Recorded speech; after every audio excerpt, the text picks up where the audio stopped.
Okay, welcome everybody.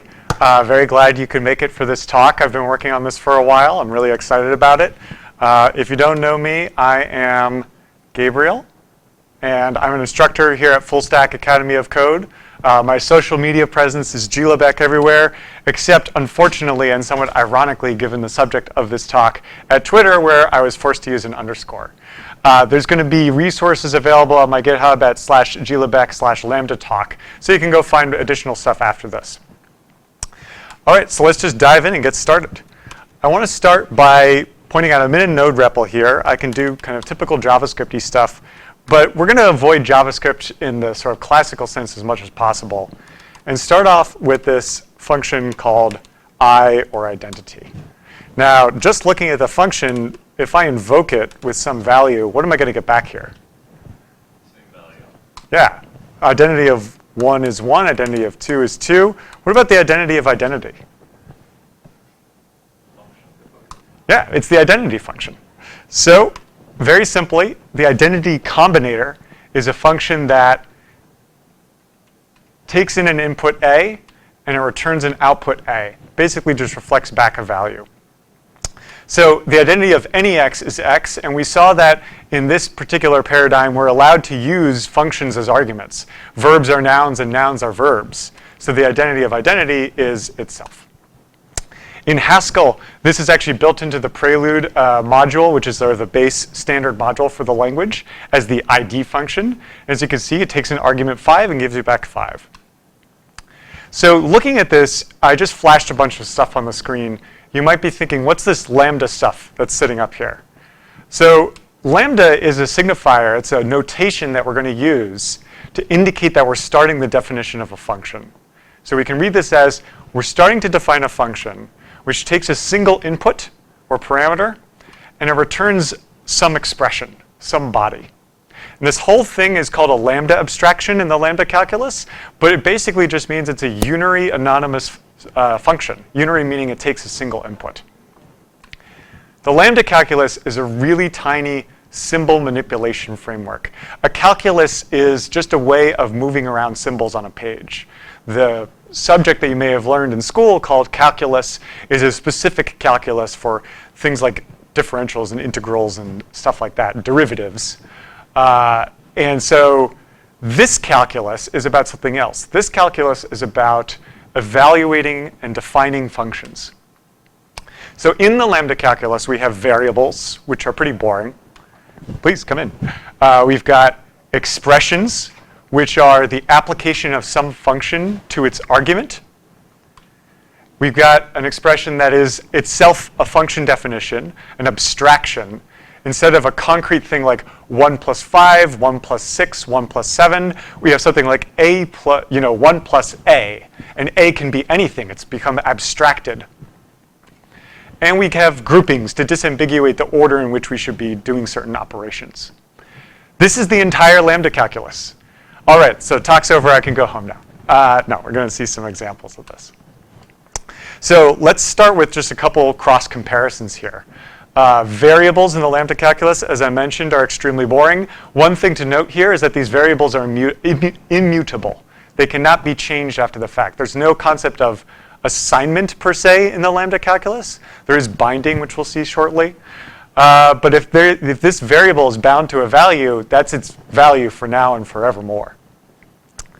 So no let all const. Applications are slightly more interesting. This is applying a function to its arguments. And in the Lambda Calculus, that's just juxtaposition. It's just a space. There's no parens for invocation, which at first, if you're used to something like JavaScript, is a little disconcerting. But in reality, it ends up removing a lot of noise from our expressions. And as this talk goes on, you're probably going to see it's becoming easier and easier to read the Lambda Calculus rather than trying to parse the JavaScript. So here we apply a function f to its argument a. We can apply multiple arguments, but in the Lambda Calculus, all functions are unary. So this is really a curried function. This is an f that takes an a, and that returns a new function, which is not written down, which takes a b. Let's try this out. Let's do kind of a classic example of a curried addition function. We'll say that add takes an a, and it takes a b, and it returns a plus b. So if we call add with just some single argument, we get back some function. If we call that function with an additional argument, now we get the final result. Pretty familiar stuff, I think, for this crowd. So FAB, you can read that as first it takes an A and then a B, and if there were more arguments, they get fed in one by one, going from the leftmost argument onwards, marching kind of toward the right. We can make this clearer with parentheses. We can say first apply F to A and then apply the result of that to B, but this isn't necessary because we say that function application is left associative. So these are really useless parentheses, and we'll omit them in most of our examples. Finally, we can use parentheses to force evaluations to occur in a different order. So here, this is actually a different expression. This means something else in the Lambda calculus. It means we're going to first apply A to B, and the result of that will be the argument to F. Hi. Hello. Welcome. So just to summarize for everybody who's just arrived, we're starting to define the syntax of a very small language called the Lambda calculus. And this is just something that takes functions, applications of functions to arguments, and parentheses for grouping. That's really it. So really high-level review of just this last slide. FA means invoke F with A. And you'll get more as we go. So let's talk about function definition in the Lambda calculus. As I said before, we use a lambda to indicate that we're defining a new function. So we got Lambda calculus on the left, JavaScript on the right. This is a function that takes an A and it returns whatever B is. Sort of throws away A. AB becomes irrelevant in this expression. The function abstraction like this is greedy. The body swallows up as much stuff to the right as it can, and that's all included in the body of this lambda abstraction. So up into the point where it would stop making sense, like if you're using parens to force things to be evaluated differently. So this indicates a function that takes an A and then invokes B with X as its argument. We can disambiguate this with parentheses, but as I said, since lambda abstractions greedily swallow up everything to the right, these are actually useless parentheses and will not really show them in most of the upcoming examples. On the other hand, if we use parentheses to force the thing on the left to be a function with a body that's just the B variable, now this is a different expression. Now we're saying take a function that goes from A to B and apply it to the argument X. As we saw a second ago in a demonstration, in the Lambda calculus, we're allowed to nest functions. So this is a function that takes an A and returns a new function. That new function takes a B, and that function returns an A. So just to reprise our curried addition function from a second ago, we have this function that takes an A, returns a function that takes a B, and that returns A plus B. So we have to feed out the arguments not like this all at once, but rather each argument one at a time in a successive invocations. And we get the result we want, known as currying. Again, we can clarify this using parentheses. The lambda on the left returns the inner lambda, and then we can use that. But since these are useless parentheses, we'll omit them in most of the examples. How are we doing so far? Questions about the bare syntax of the Lambda calculus. As you can see, it's very similar to JavaScript, except you don't have parentheses around function invocation. You just put things next to each other, and that indicates apply a function on the left to the argument on the right. Cool.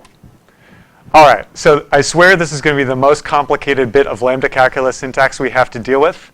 It's called beta reduction. It's got a scary name, but it really just means tracing the logic, evaluating the function invocations, seeing what we end up with. So beta reduction is just the act of taking a function and applying it to its argument.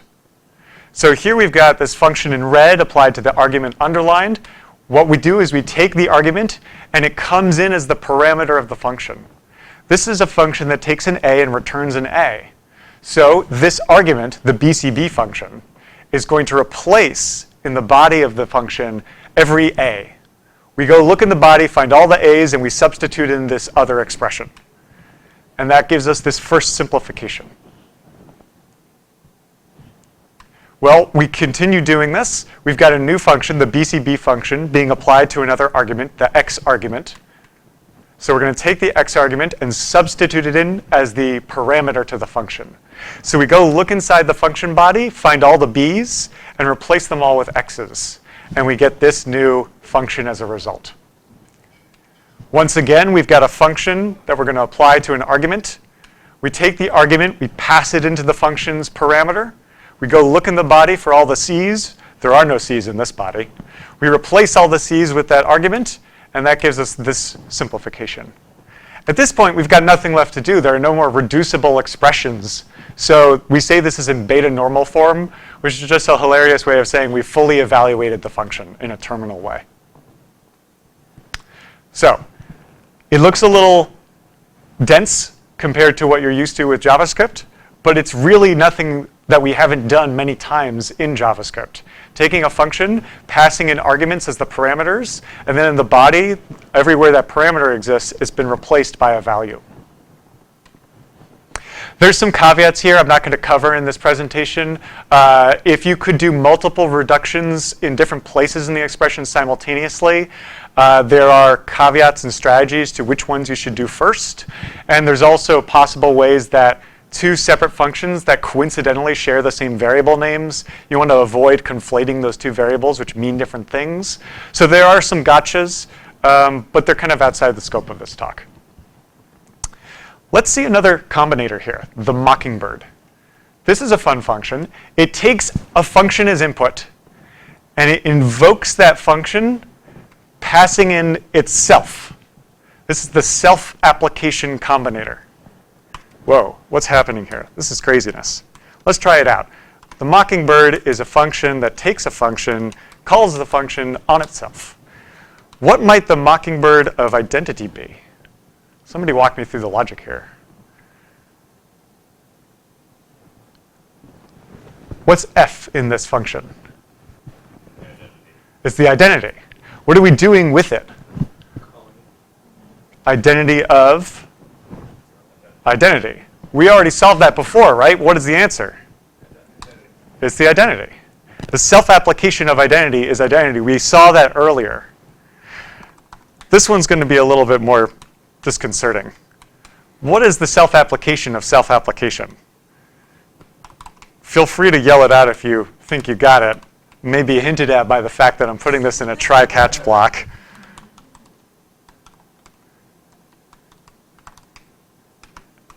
Any takers? Call stack size exceeded. What just happened? Well, Mockingbird of identity is identity of identity, self-application. We already know that that is identity, so that made sense. That does reduce to a beta normal form. But the Mockingbird of the Mockingbird is the self-application of self-application. So we take self-application and we apply it to itself. But if we're going to evaluate that, that's the self-application of self-application. So we take the self-application and, it just goes on forever. This is a problem. The problem is we don't always know if some lambda term is going to have a beta normal form. We don't know if this process ends or not. Sometimes it doesn't end. Sometimes it diverges, which means it goes on forever. And in fact, there's no way to know in a general way if a given expression, there's no single algorithm that can tell you whether or not one of these expressions will stop. That's known as the halting problem, and Alan Turing figured it out. Now, for an individual one, you can prove through ad hoc means that, yeah, for instance, this one is going to go on forever. So it's not that it's always unanswerable, just that there's no one set of steps that you can take that will cause that. That you will know whether or not it halts. This particular divergent term, by the way, is called the omega combinator. Omega because it's like the end, alpha and the omega. And sometimes the Mockingbird, as a result, is called little omega. One of the problems you'll find if you start going out and reading about all this stuff is that a lot of different mathematicians and programmers and people have worked on it over time, and they've all given their own pet names to these things. So there's a lot of synonyms and sometimes even intersection. Okay, we're almost done with Lambda Calculus syntax, but I lied before when I said it was the end. There's one more thing I want to show you about syntax here. We can do, as I said before, these nested lambdas. We could say there's a function that takes an A, and that returns a function that takes a B, which returns a function that takes a C, which finally returns a B. But the way we're using these functions, we just kind of think of, well, we're going to call it with both arguments at once, in quotes. Really meaning we feed it the first argument, then the second argument. But we think of it as taking two arguments, just in a curried way. So in order to kind of make it easier to write this stuff down and parse it, there's a little bit of a shorthand where we just condense all the nested lambdas and say, here's a ternary function. Here's a function that takes 3 inputs and returns something. But don't get fooled. These don't come in all simultaneously. We feed them into the function one after the other. So this still means nested lambda expressions. It's just a convenient shorthand for indicating that they're curried. I'm not going to go through all of the logic of this again. It's the exact same example we saw before of feeding an argument into its parameter and replacing the parameter in the body, feeding an argument into its parameter and replacing the parameter in the body. But this time, I've used the syntax shorthand to show those nested lambdas. So the body of this one is another lambda. And then we proceed as normal, and the rest of this is exactly identical to what we saw before. So just a shorthand. Don't get too tripped up over it. But it's going to be convenient for us to be able to think conceptually of functions that take multiple arguments, even though we know, we'll just keep that as a footnote, that they're all curried functions. Are you ready for the next combinator? Let's talk about the Kestrel. The Kestrel takes an A and a B, and it returns A. Let's try that out. Takes an A, takes a B, returns A. What is the Kestrel of the identity in the Mockingbird? Identity. Yeah. What about the Kestrel of the Kestrel in Mockingbird? Right. It doesn't matter what the second thing is. It's irrelevant. The Kestrel just takes two things and returns the first one.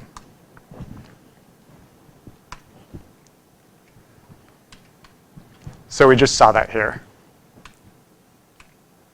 In Haskell, this is built into the base language as the const function. Why is it called const in Haskell?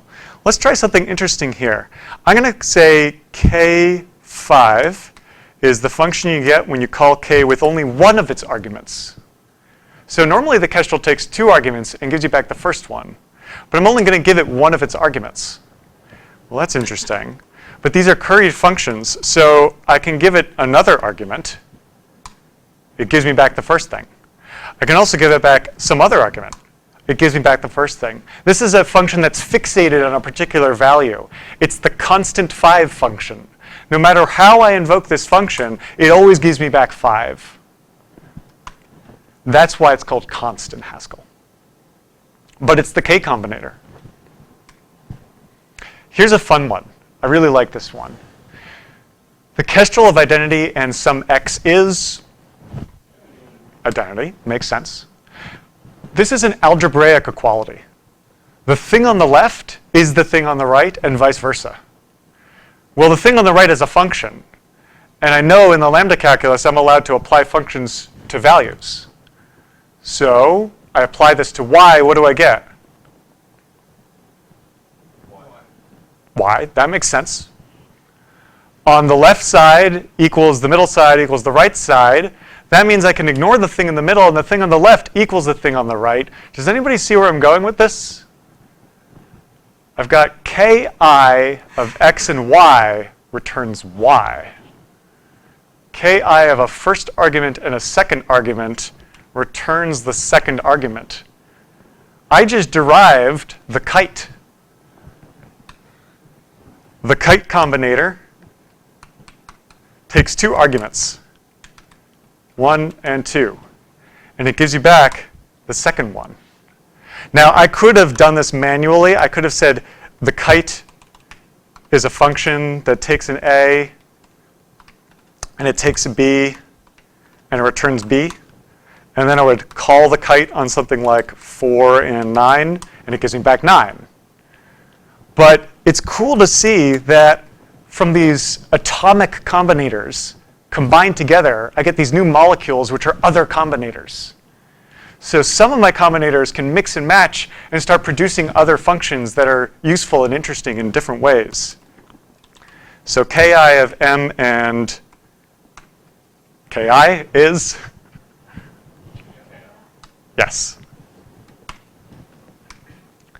So kite of the Mockingbird and the Kestrel is the Kestrel. Flip them around, you get the other one. So far, so good. At this point, probably some of you are wondering, what's with all the bird names? Got Mockingbird, Kestrel, kite, etc. All right, so we're going to take a little mental break for a moment and talk about history. Moses Ilyich Schönfinkel, and I can't pronounce German, so please forgive me, named these things long German names, like Zusammensetzungsfunction.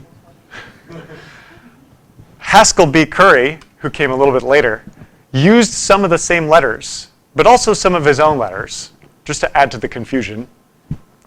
And in the 1980s, a logician and puzzle author named Raymond Smullyan wrote this absolutely wonderful book to mock a Mockingbird, the whole back 2/3 of which is about combinatory logic. And Smullyan took Curry's combinator names and turned them into birds. And the reason is because the book doesn't lay a lot of emphasis on the math from a formal perspective.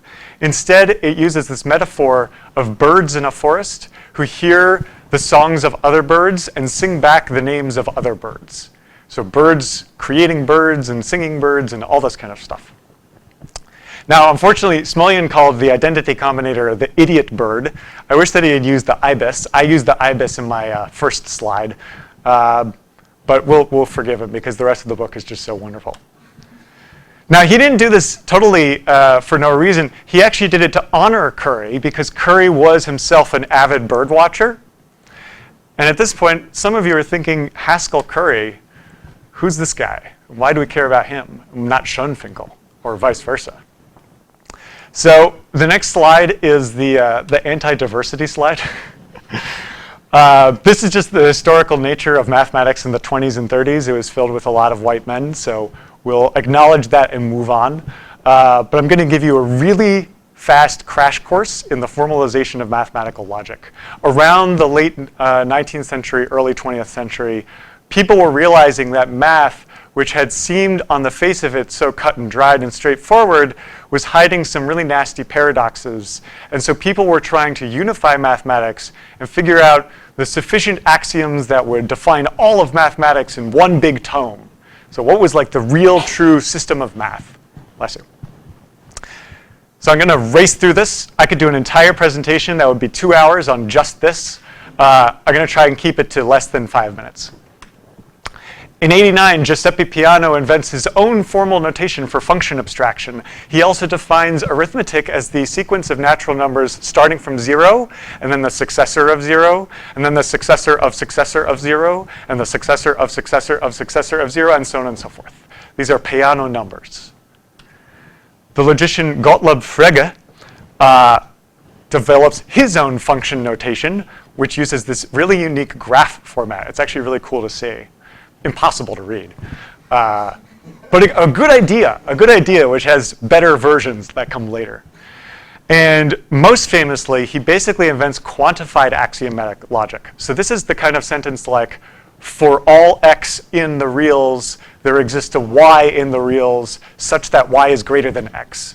For all, and there exists. That's the quantification in quantified axiomatic logic.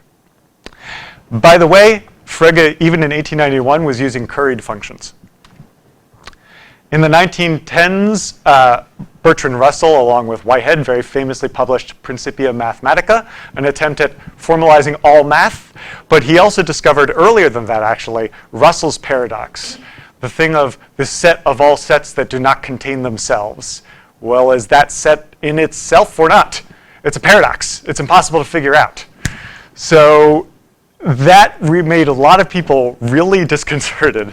And they realized that math wasn't quite so perfect in its foundations as first thought.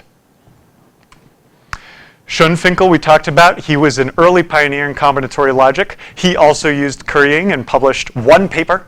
And then it's really sad, actually. The rest of his life really spiraled downhill. He ended up in a mental asylum, which, don't worry, it's not because of combinatorial logic, I don't think.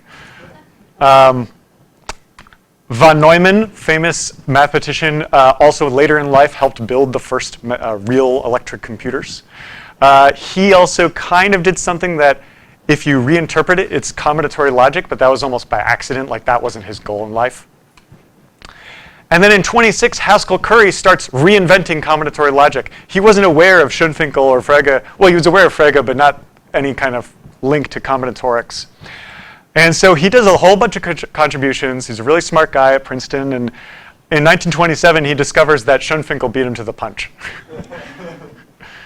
So he forges on nonetheless, which is good for us because he develops many, many new theorems. In 1931, Kurt Gödel, very famous mathematician who kind of plunged a dagger into the very heart of math, discovers that this race and search for the perfect set of foundations for math is fundamentally flawed. It's a fool's errand. It's impossible. It's literally impossible. Because every complicated enough system to be interesting by a certain definition of interesting, such as piano numbers, is either inconsistent or incomplete. That means there's either logical inconsistencies, which make it make no sense, or there are systems and things inside that language which you can talk about, but you can't prove or disprove. There's no way to get to the proof or disproof. That totally upends math as we know it. In the 30s, Alonzo Church is trying to figure out a system that's at least good enough to compute things that are computable in some definition of computable.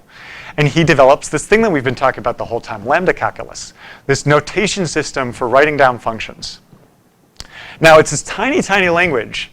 And at first, his grad students, such as Stephen Kleene and Rosser, they think that it's not going to really lead to much, like it's just a notation system. But then they start to realize like it's ballooning outwards, and it's from this very tiny bit of logic is coming all sorts of interesting results.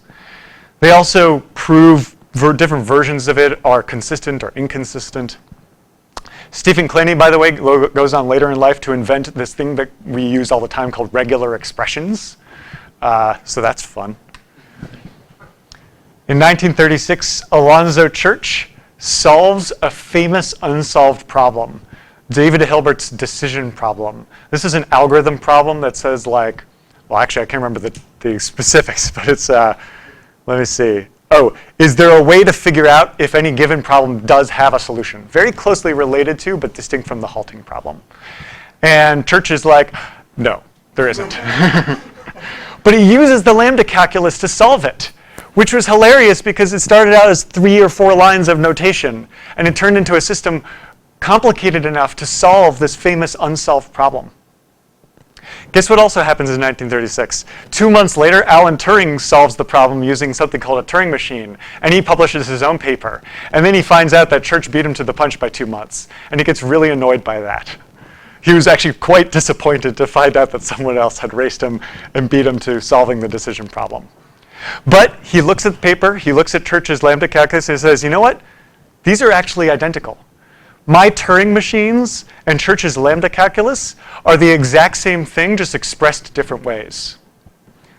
So then he decides, you know what, I'll bury the hatchet, come to Princeton, get a PhD under Church, with Church as his advisor.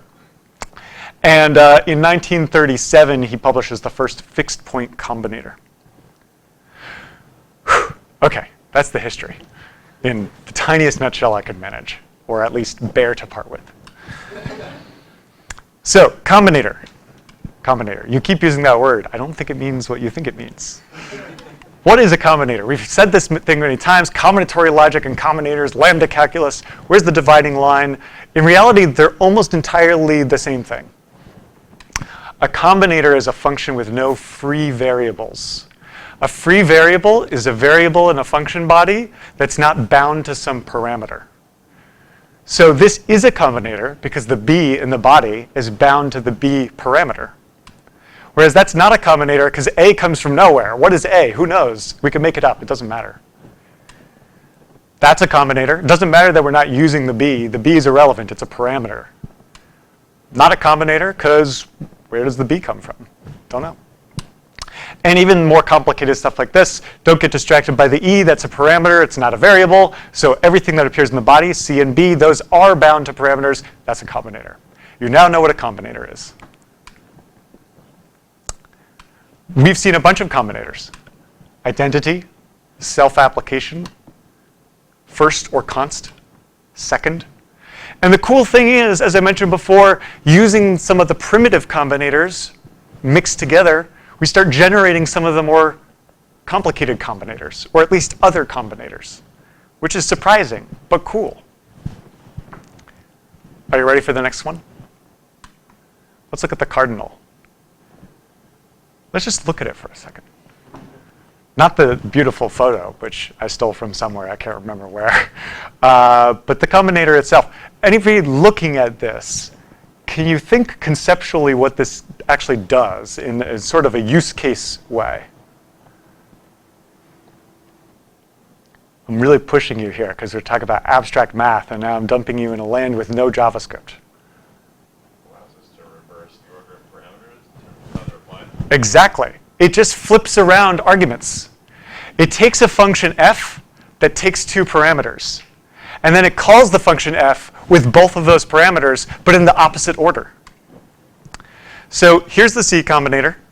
And what if we apply this to a function and two arguments, such as the Kestrel and these other two things that we don't care what they are, but they're I and M in this case. The cardinal of the Kestrel and the idiot and the Mockingbird. Well, walking through it, it takes three things, the function and two arguments, and it calls the function. Which is the function here? K. And it calls them with two arguments. Which are the arguments? And it calls them in the opposite order. So it's K of M and I, which is? Yeah. So we start with the Kestrel, and then we put two things into it, but backwards. That's interesting because look at what we have here. The cardinal of the Kestrel takes two things and returns the second. Does that sound familiar? It's the kite. The cardinal of the Kestrel is the Kestrel of identity, is the kite, is this other thing. They're all the same. And we can just do this to prove it. Let's do the cardinal takes a function. This monitor went away. There we go. OK, takes a function, takes an argument, another argument, calls the argument with the arguments backwards. Whoops. Let's get the cardinal of the Kestrel, apply it to two variables. The Kestrel normally gives you back the first thing, but the cardinal of the Kestrel gives you the second thing. It works. This isn't pure math. It's also applicable. So that's kind of fun. Cardinal, if you've got a cardinal, you can apply it in different ways. You can flip the kite around to get the Kestrel, or the Kestrel to get the kite. And in fact, in Haskell, this is built into the base language, and it's called flip. And it actually ends up being useful from time to time. So why? Why are we learning this? What's actually going on here? How is this useful? Do we care? Remember, Lambda Calculus and Turing Machines are equivalent. They both, anything one can calculate, the other can calculate. But Turing Machines are exciting because they're these hypothetical devices that use state, information that exists over here, here, here, and things that change over time to do computations. And from these hypothetical devices, people said, wait a second, we could build real machines that do this. And they use memory and state, and they do a little bit more complicated stuff just to make it more performant and easier to work with. But at their heart, they're really Turing machines. So they work with machine code, which means let's flip a whole bunch of physical switches and then see what electricity and bits come out the other end. And we abstract that away in a language, a text format called assembly language that says things like move the data in register B to the accumulator register. Add 1 to whatever value is in the accumulator register of my memory. very stateful, very machine-based, very hard for humans to reason about. It's not conceptual. It's all about machines. Well, we build higher level languages like C that compile into assembly. But those higher level languages are still machine-centric. They still say things like, hey, C, go allocate 7 bits of memory over here and give me back a reference to the pointer of that memory address, and so on and so forth. So then somebody says, well, this is stupid. We'll make the programming languages do that for us, and we'll just focus more on concepts. Like, hey, give me a var x, and I don't care how you figure out the memory for that. Just go do it yourself. And then somebody says, why are we even bothering with memory? Why don't we just have these pure functions that operate on each other? And wait a second. This whole time, this machine march through abstraction has been leading us to something that existed before Turing machines existed, which is the Lambda Calculus. Functional programming languages are based on, / their backbone is, the Lambda Calculus. So if we decide, wait, we're not going to organically evolve towards this kind of conceptual abstraction, but let's just start straight from the Lambda Calculus and go the other direction. We can start designing purely functional languages and using all the decades of mathematical research that have gone into LC to design our language and see what comes out of that and see if there's anything useful that we could do there. And then we'll take that pure functional language, just compile it down to machine code so it runs on our physical Turing machines. Lambda calculus and Turing machines are equivalent. Therefore, here's the big theme of the entire talk coming on the next slide. Everything can be functions.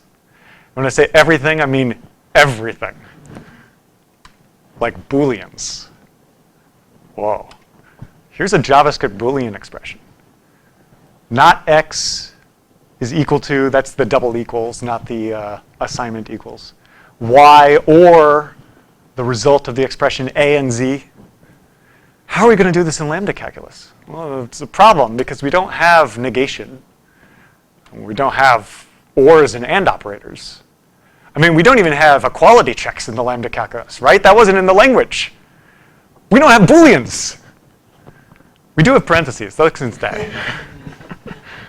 That's what we got. We got parens. All right, so how on earth are we going to do this? Let's start with the primitive building blocks, the Booleans.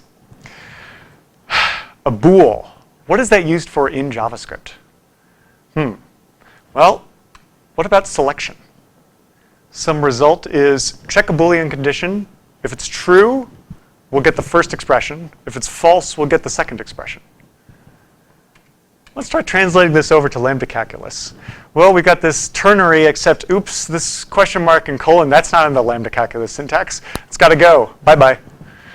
What are we left with? This is a function application, right? So bool must be, what's the theme of the talk? A function. And, oh, well, what do we need here? We need a function that if it's the quote-unquote true function, it selects the first expression. And if it's the false function, it selects the second expression. Wait a second, this sounds really familiar to me. Where have we seen a pair of functions that select either the first or second things? Yeah, we already have Booleans. We don't even have to reinvent them. They're already in the language that we've developed so far in this talk. We'll just encode, in other words, represent Booleans as functions. We'll say that the Kestrel function, the constant function, the first function, is true, quote unquote, and the kite is false. That's kind of neat. Let's do that while we're looking at this slide and admiring it. True is equal to the Kestrel, and false is equal to the kite. Now, there's a little node trick that I'll use here, because if I go console log out true, it tells me it's the Kestrel, which is true, but in both senses. But it's also slightly annoying, like if I'm going to start doing Booleans. So I'm going to do a little trick here. I'm going to say t.inspect is a function that returns the string true/Kestrel. And false.inspect is a function that returns false or the kite. Now if I log out t, I get t/k, and if I log out false, I get false/kite. So that'll be useful going forward in some of these demos. That wasn't Lambda Calculus. The other stuff was, but not the dot inspect. Okay, so we have true and false, but true and false on their own are kind of boring, right? Yeah, so we can select between two things. What about Boolean logic? What about negation? Let's translate it. Well, what doesn't belong? One of these things is not like the others. The negation, the arrow, the exclamation mark isn't in the Lambda Calculus syntax. What has it got to be instead? What's the theme of the talk? A function. The not function. The not function will take in a Boolean, and it will select between two other Booleans. If we give it not true, it selects false. If we give it false, it selects true. How can we implement the not function? Well, wait a second. We just talked about selecting between two things. What kind of thing selects between two possibilities?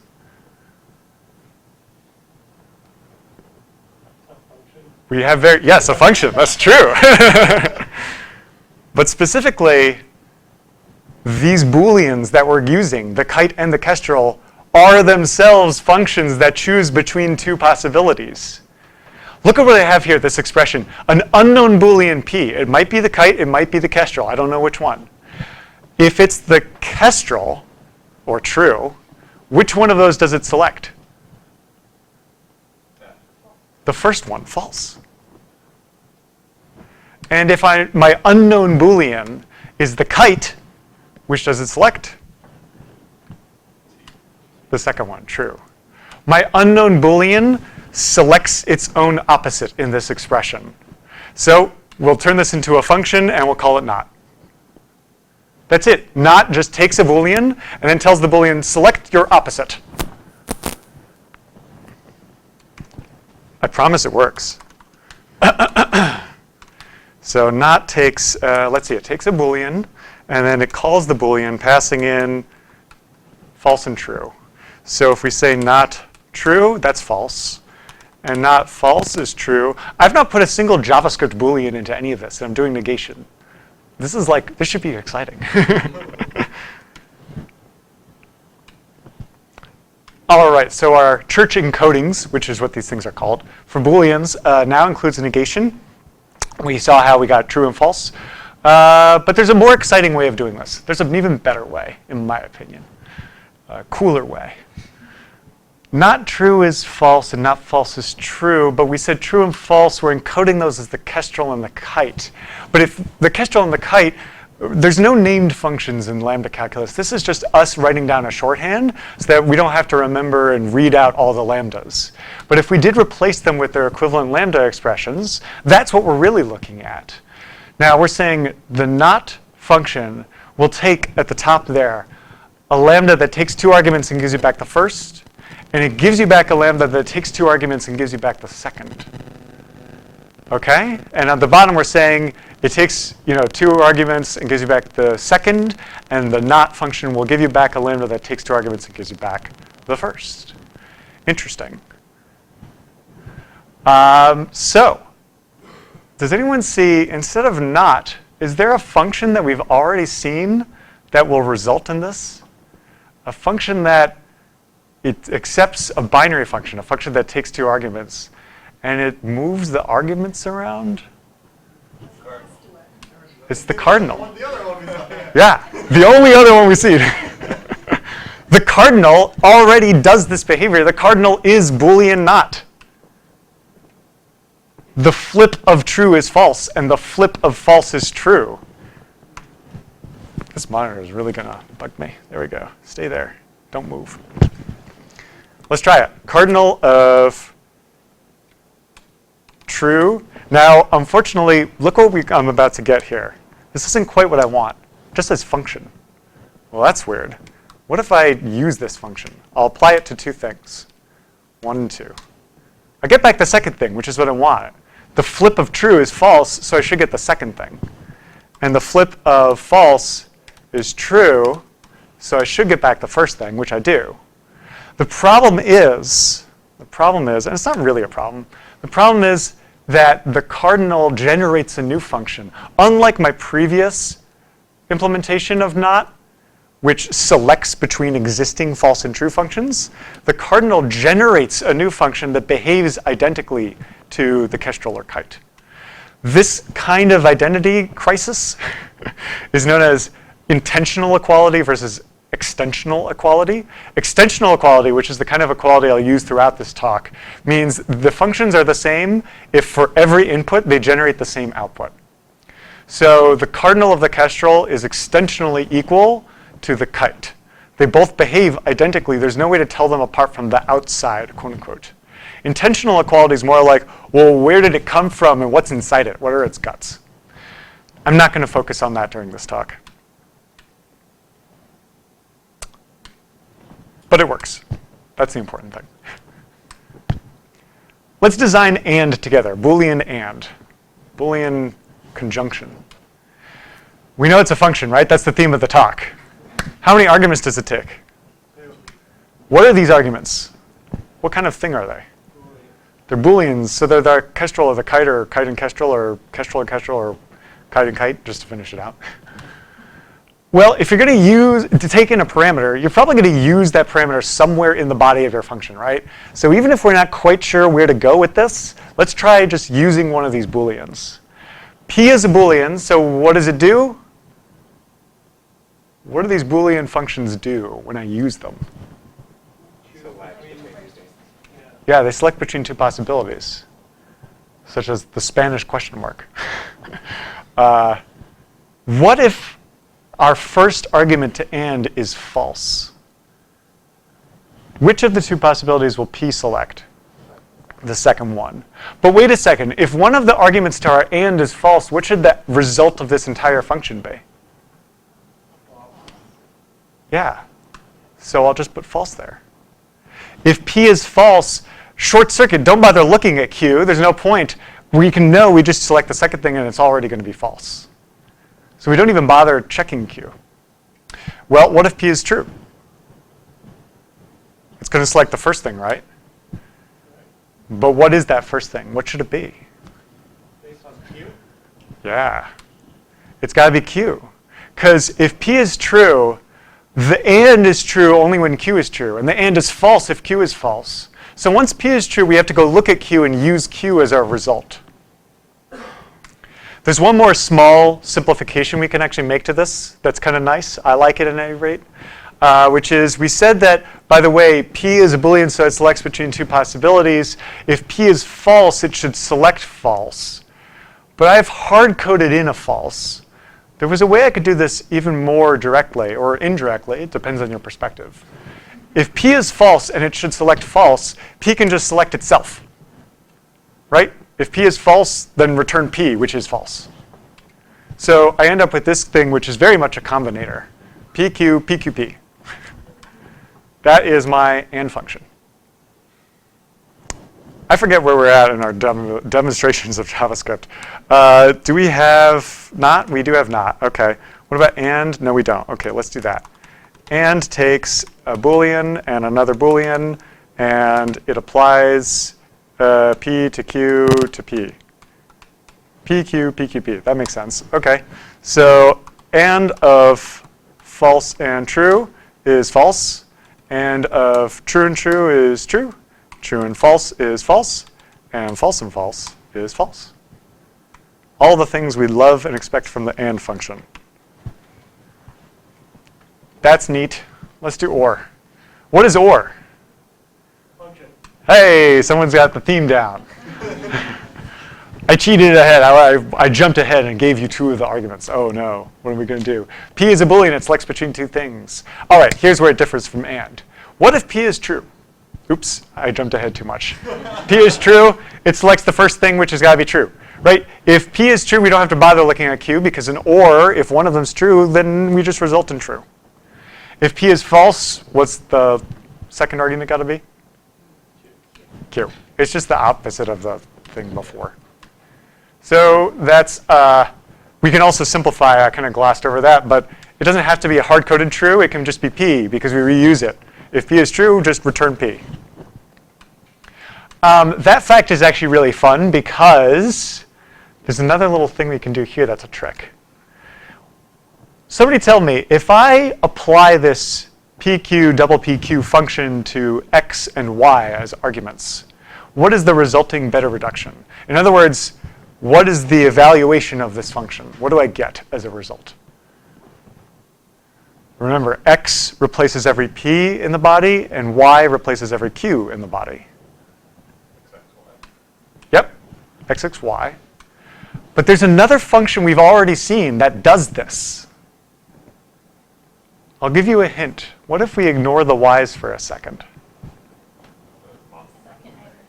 Yeah, it's the Mockingbird. It's the self-application bird. The self-application of x is double x. It's the self-application of x. But if the thing on the left is equal to the thing on the right, they're both functions. I could apply them to some y. And now we see, wait a second, the thing on the top and the thing on the bottom are actually the same. The Mockingbird works just like this other function. It looks almost exactly like that, except the other function is this additional q on the end, which is useless. It takes a q and implies a q. This is known as the Mockingbird once removed. So that's what the star means. It's been given an extra argument. The Mockingbird once removed is extensionally equal to the Mockingbird. It behaves identically to it. So have we defined OR? No, we haven't. Let's do that really quickly. OR takes a p and a q. And it does p of p, whoops, and q. We can demonstrate that OR tf is true, OR f is false, OR ft is true, and of course OR tt is true. But we can also use the Mockingbird for that, because we just proved that the Mockingbird operates the same way here. So Mockingbird of true and false is true. False and false is false. False and true is an OR statement as well. And that's also an OR statement. Wow. Mockingbird, you're multi-talented. Anybody have an idea what this might be?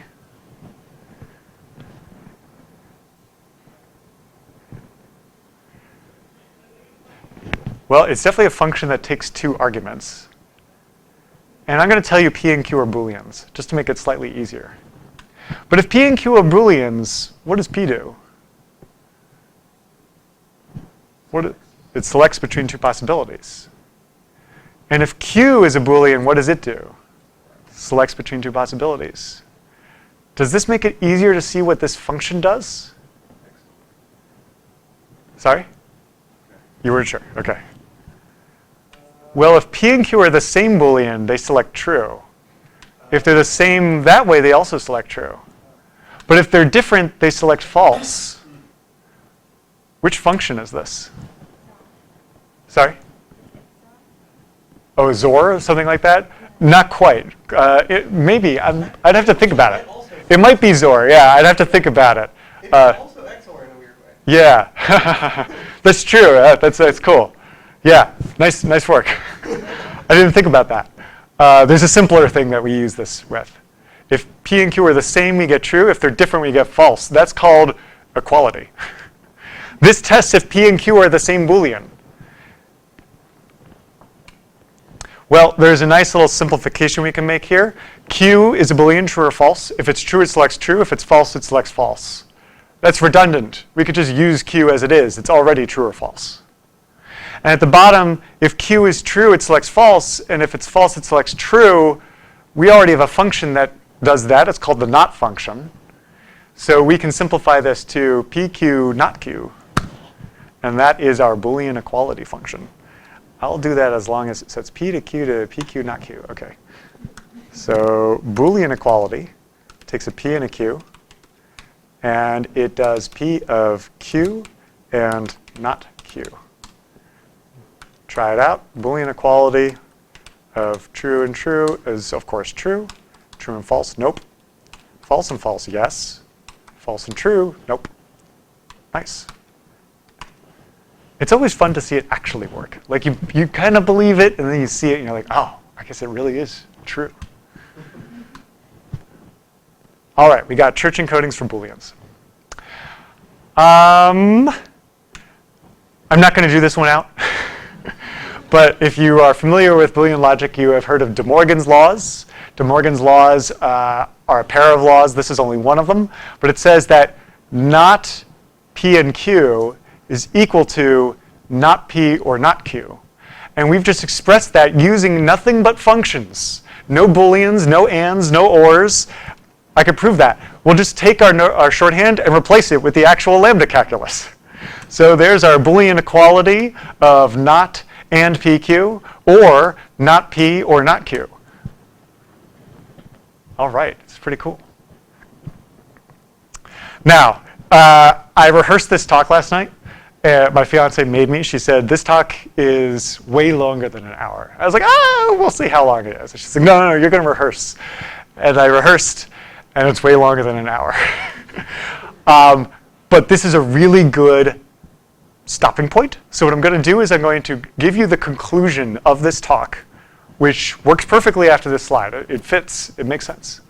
And anyone who would like to is welcome to stay another 30-ish minutes. I'm going to go into another room because Mark has to come in here and get this room ready for demo day. And I'll show them numbers in the Lambda calculus. But before we do that, I'm going to conclude this talk. So let me skip way down to the bottom of my deck here. If I can find my mouse, there it is. Nope. Further. Nope. More than that. Keep going. I'm trying to remember where this slide starts. Almost there. Okay. So a small preview.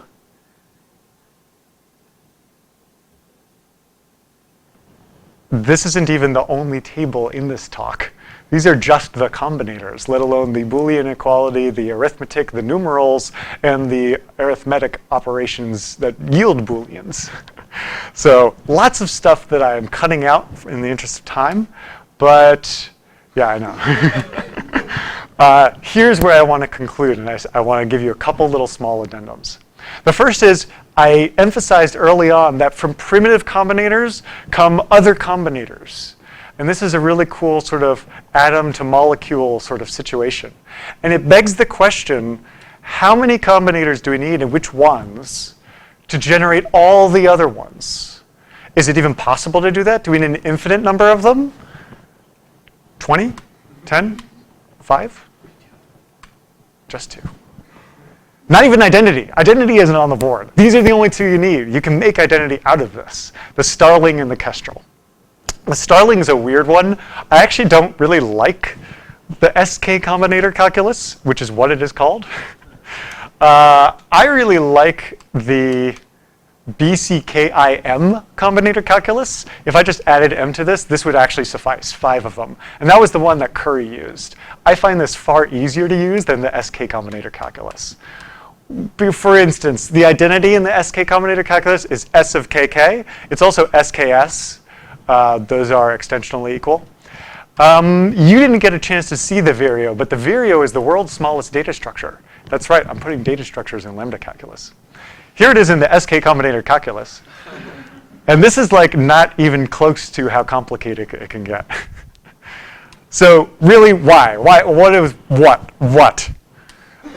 All right, to begin with, in my opinion, I was searching for the answer to this why question. I was trying to think like, am I trying to evangelize like the learning abstract math of this and that? And then I realized, you know what? The honest answer for myself is it's just fun. Like, I enjoy this. I hope that you might enjoy it too. That's the entire basis of the book, To Mock a Mockingbird. It's a book of logic puzzles and games. It was written to act as a series of fun challenges. It's a great mental workout. Thinking along these patterns lets you think about oh my gosh, I have to think of where nouns are verbs and verbs are nouns, and I've got to be able to think about partially applied functions, curried functions, higher order functions.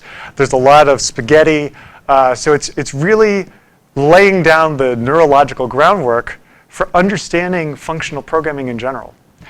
The Lambda calculus, as I said before, being the basis of languages like Miranda and Lisp and Haskell, means that those languages, if you know this kind of combinatorial logic, it sets you up for success in those kinds of languages. Because even though you're not required to think entirely that way, there's a large portion of those languages that assumes you are comfortable with that. And from that, we get all sorts of real-world practical benefits. So I started writing them down. A lot of them are intersections with just functional programming in general, but many of these come directly from the Lambda calculus. Closures, higher order functions, laziness, infinite data structures, garbage collection, function graph reduction, type theory, provable programming code, parallel processing for free, parametric polymorphism. I mean, it just keeps going on and on and on. And this all derives straight out of purely mathematical fields that existed even before computers did. But at the end of the day, I really just think that there's a lot of elegant mathematical beauty to it, and it's kind of art for art's sake. I hope that this has inspired you to become interested in this topic and maybe to go read some more about it. Final little bit of slides. Here are all the combinators. Here are all the Booleans, the numerals, church arithmetic, Boolean ops on the church arithmetic, data structures. All of this is in the deck. It's not an hour-long talk, is it? And you've probably all been wondering, wait a second, where's the most famous combinator of all, the Y combinator? Well, there's the Y combinator. What does it do? I'll just leave you with this as a brain teaser. The Lambda calculus has neither loops nor recursion. So how does it do either of those things? Because it can calculate anything calculable.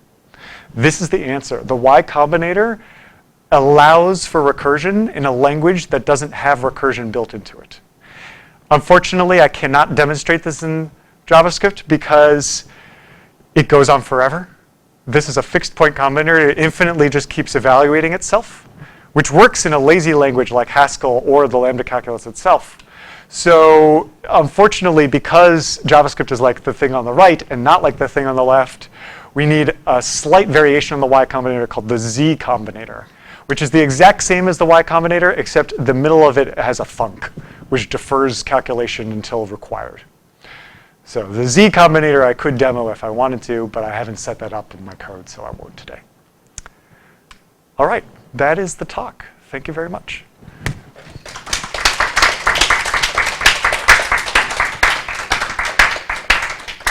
Any questions?